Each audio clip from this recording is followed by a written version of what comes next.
नमस्कार मित्रों, हमारे शरीर में 7 चक्र होते हैं, जिसमें स्वाधिष्ठान चक्र का दूसरा स्थान होता है। अगर आपने हमारा कुंडलिनी जागरण वाला वीडियो नहीं देखा है तो एक बार अवश्य देखें। उसमें 7 चक्रों के बारे में पूर्ण जानकारी विस्तार पूर्वक बताया गया है। आज की वीडियो में हम आपको स्वाधिष्ठान चक्र को जागृत करने के 10 तरीके और संतुलित करने के 5 योग आसन के बारे में बताएंगे। आपसे निवेदन है, वीडियो को अंत तक देखें जिससे आपको पूर्ण जानकारी प्राप्त हो सके। स्वाधिष्ठान चक्र, जो मूलाधार चक्र से थोड़ा ऊपर और नाभि से नीचे स्थित होता है, इसे निचले पेट का केंद्र भी कहा जाता है। यह अवचेतन मन का वह स्थान है जहां हमारे अस्तित्व के प्रारंभ में गर्भ से सभी जीवन अनुभव और परछाइयां संग्रहित रहती हैं। बता दें कि स्वाधिष्ठान चक्र का तत्व जल है और इसका रंग नारंगी है। इस चक्र का प्रतीकात्मक चित्र 6 पंखुड़ियों वाला कमल है, जिसमें हर पंखुड़ी 6 नकारात्मक गुण क्रोध, घृणा, वैमनस्य, क्रूरता, अभिलाषा और गर्व के संकेतक हैं। यह 6 पंखुड़ियों वाला कमल 6 योग नाड़ियों का मिलन का स्थान भी है, जहां 6 ध्वनियां वम, भम, मम, यम, रम, लम निकलती रहती है। इस चक्र का प्रतीक पशु मगरमच्छ है, जो सुस्ती, भावहीनता और खतरों का प्रतीक माना जाता है। स्वाधिष्ठान चक्र का बीज मंत्र वम है तथा इस चक्र के देवता परमपिता ब्रह्मा और माता सरस्वती हैं। ऐसा माना जाता है कि इस चक्र के जागृत होने पर सभी प्रकार की शारीरिक समस्याएं समाप्त हो जाती हैं। स्वाधिष्ठान चक्र को जागृत करने के लिए बहुत सारे तरीके हैं, परंतु आप सभी तरीके को एक साथ भी आजमा सकते हैं।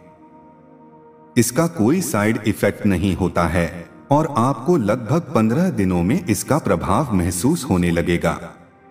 जब मनुष्य के अंदर यह चक्र जागृत हो जाता है तो मनुष्य की दशा बदल जाती है, क्योंकि इस चक्र में प्रसन्नता, निष्ठा, आत्मविश्वास और ऊर्जा जैसे गुण पैदा होते हैं। इसलिए स्वाधिष्ठान चक्र को जागृत होने पर मनुष्य के अंदर क्रूरता, गर्व, आलस्य, प्रमाद, अवज्ञा, अविश्वास आदि दुर्गुणों का नाश हो जाता है।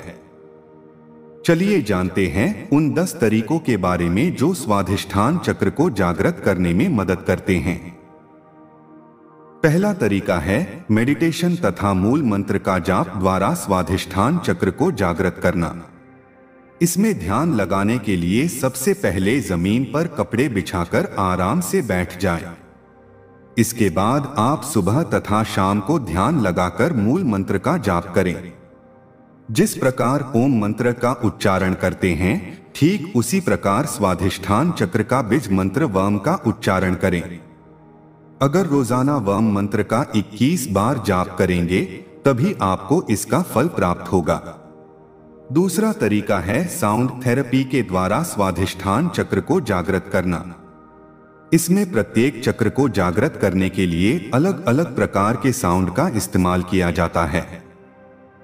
स्वाधिष्ठान चक्र को जागृत करने के लिए साउंड की फ्रीक्वेंसी 417 हर्ट्ज होनी चाहिए। आपको स्वाधिष्ठान चक्र साउंड थेरेपी का ऑडियो YouTube पर मिल जाएगा, जिसे आप सुबह तथा शाम को 10 से 15 मिनट तक ध्यान करते समय इसे सुन सकते हैं। तीसरा तरीका है क्रिस्टल थेरेपी के द्वारा स्वाधिष्ठान चक्र को जागृत करना।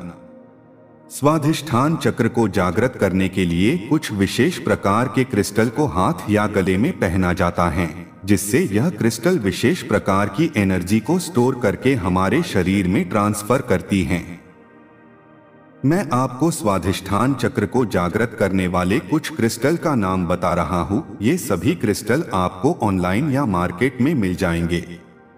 Carnelian crystal, peach moonstone, orange aventurine, orange calcite crystal etcetera. चौथा तरीका है ऑयल थेरेपी के द्वारा स्वाधिष्ठान चक्र को जागृत करना। इसमें आपको स्वाधिष्ठान चक्र को जागृत करने के लिए ऑयल थेरेपी का प्रयोग किया जाता है। इन ऑयल में से कोई भी एक या एक से अधिक ऑयल को अपने स्वाधिष्ठान चक्र के ऊपर लगाना होता है। ऑयल थेरेपी आप सुबह नहाने के बाद तथा रात को सोने से पहले कर सकते हैं। मैं कुछ ऑयल का नाम बता रहा हूं जिसका इस्तेमाल करके आप स्वाधिष्ठान चक्र को जागृत कर सकते हैं। ये सभी ऑयल आपको ऑनलाइन मिल जाएंगे, जहां से आप ऑर्डर करके इन्हें मंगवा सकते हैं। Sandalwood oil, ylang ylang oil, clary sage oil, jasmine oil, orange oil, bergamot oil, rosewood oil etcetera. पांचवा तरीका है स्वाधिष्ठान चक्र पॉजिटिव एफर्मेशन के द्वारा। पॉजिटिव एफर्मेशंस पॉजिटिव विचार होते हैं जिन्हें सुबह तथा शाम को मन ही मन में खुद से बोलने होते हैं।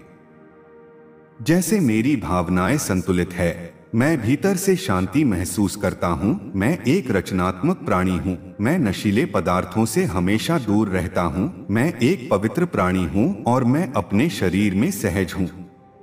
छठा तरीका है मुद्रा थेरेपी के द्वारा स्वाधिष्ठान चक्र को जागृत करना।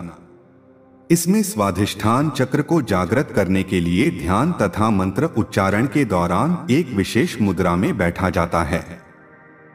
ध्यान करते समय अपने हाथों को अपनी गोद में रखें और बाएं हाथ की हथेली पर दाएं हाथ की हथेली को रखें। इसमें विशेष ध्यान रखें कि दोनों हथेलियों का मुख आकाश की तरफ होने चाहिए। संतवा तरीका है एक्यूप्रेशर पॉइंट के द्वारा स्वाधिष्ठान चक्र को जागृत करना।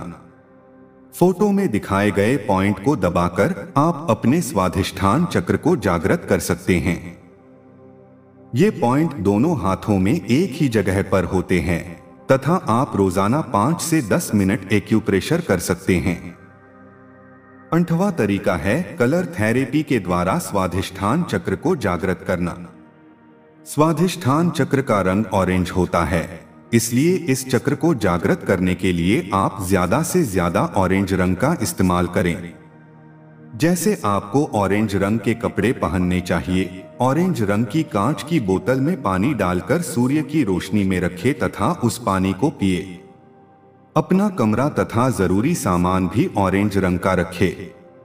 9वां तरीका है योगा तथा एक्सरसाइज के द्वारा स्वाधिष्ठान चक्र को जागृत करना। आगे मैंने जो स्वाधिष्ठान चक्र को संतुलित करने के लिए 5 योगासन के बारे में बताया है, उससे भी आप इस चक्र को जागृत कर सकते हैं। 10वां है फूड थेरेपी के द्वारा स्वाधिष्ठान चक्र को जागृत करना। इसमें आप ज्यादा से ज्यादा ऑरेंज रंग वाले फल फ्रूट खाएं, जैसे संतरा, मक्की की रोटी आदि। जब आपका स्वाधिष्ठान चक्र जागृत होता है, तब आप आनंदित, खुश और जीवन के प्रति प्रेरणात्मक महसूस करते हैं। परंतु जब यह चक्र असंतुलित हो जाता है, तब आपको भावनात्मक अस्थिरता, डर, अवसाद, मांसपेशियों में तनाव और पेट में ऐंठन आदि का अनुभव होता है। योग ही सिर्फ एक ऐसी शक्तिशाली उपाय है जिसका उपयोग करके आप अपनी भावनाओं को संतुलित कर शारीरिक परेशानियों को दूर कर सकते हैं। चलिए जानते हैं वो 5 योगासन जिससे आप असंतुलित स्वाधिष्ठान चक्र को संतुलित कर सकते हैं। पहला योगासन है उत्कटा कोणासन। यह शब्द संस्कृत से लिया गया है जिसका अर्थ है शक्तिशाली कोण। इस आसन को माता काली की स्त्री ऊर्जा से जोड़ा जाता है, इसलिए इसे गोडेड्स पोज भी कहते हैं। यह मुद्रा शरीर में ऊर्जा को बढ़ावा देने में मदद करता है। यह शरीर में गर्मी पैदा करता है और शरीर को आंतरिक तथा बाहरी दोनों तरह से संतुलित करता है। उत्कटा कोणासन आपकी जांघों के जोड़ों को फैलाता है और आपके प्रजनन शक्ति और कोर को विकसित करता है। दूसरा योग आसन है एकापद राजकोटासन। हमारे शरीर का अधिकांश तनाव कूल्हे के क्षेत्रों में बनता है, इसलिए यह आसन पीठ को आराम देता है तथा पीठ के निचले हिस्से में दर्द और तनाव को कम करता है। एकापद राजकोटासन स्वाधिष्ठान चक्र के लिए बहुत अच्छा आसन है क्योंकि यह तनावपूर्ण स्थितियों में शांत रहने की आपकी भावनात्मक क्षमता को बढ़ाता है। तीसरा योगासन है अंजनेयासन। यह आसन कूल्हे को खोलने वाला एक बेहतरीन आसन है जो आपके अंदर शक्ति और एकाग्रता को संतुलित करता है। अंजनेयासन कई स्वास्थ्य लाभों के साथ पूरे शरीर की एक क्लासिक मुद्रा है जो घुटनों, जांघों, कूल्हों, रीढ़, छाती और कंधों की ताकत को बढ़ाता है। स्वाधिष्ठान चक्र को जागृत करने के लिए यह आसन आपको केंद्रित रहने का मौका देता है ताकि आप संतुलन बनाए रखने में मदद प्राप्त कर सकें। चौथा योगासन है बद्ध कोणासन। इस आसन में जितना ज्यादा घुटनों, कमर और जांघों का स्ट्रेच होता है उतना ही स्वाधिष्ठान चक्र को संतुलन करने में फायदेमंद होता है। जब आप इस आसन को करते हैं तो इस चक्र के आसपास जमा हुई नेगेटिव ऊर्जा खत्म होने लगती है और पॉजिटिव ऊर्जा का संचार होने लगता है। पांचवा और अंतिम योगासन है सुप्त बद्ध कोणासन। इस योगासन को करने से शरीर में एक नई ऊर्जा का संचार होता है। सप्त बद्ध कोणासन करते समय जांघों को फैलाना होता है जिसके कारण जांघों की मांसपेशियों पर खिंचाव पड़ता है। इसी खिंचाव के कारण मांसपेशियां मजबूत होती है जिससे शरीर में लचीलापन बना रहता है।